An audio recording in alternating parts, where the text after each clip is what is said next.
जब दरियाए नील की मौजें अचानक सुर्ख होने लगे तो मिस्र की फजा पर एक खौफनाक खामोशी छा गई। पानी जो जिंदगी की अलामत था अब गाढ़े खून की शक्ल इख्तियार कर चुका था।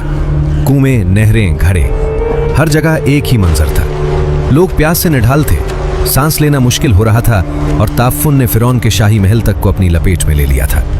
7 दिन तक ये अजाब जारी रहा और मिस्र की सरजमीन खौफ के साए में तड़पती रही। फिर अचानक वो कैफियत खत्म हो गई। नील दोबारा अपने असल रंग में लूट आया। फिरौन ने सिक का सांस लिया, गुरूर से मुस्कुराया और दरबारियों से कहा, देखा, सब ठीक हो गया, मैंने मूसा को शिकस्त दे दी। वो ये न जान सका कि आसमानों में अगला फैसला हो चुका है। चंद ही रातें गुजरी थीं कि मिस्र की फजा में एक अजीब सी आवाज फैलने लगी। पहले पहल लोगों ने उसे किसी जानवर की आहट समझा, लेकिन जब सुबह हुई और सूरज तुलू हुआ तो आंखों के सामने नाकाबिले यकीन मंजर था। पूरा मिस्र मेंढकों से भर चुका था।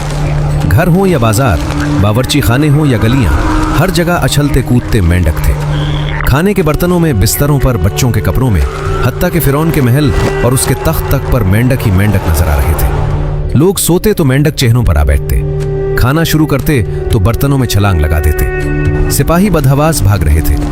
माएं अपने बच्चों को सीने से लगाए खौफ में कांप रही थी। ताफुन और दहशत ने पूरे मिस्र को जकड़ लिया था। आखिरकार फिरौन का गुरूर टूट गया।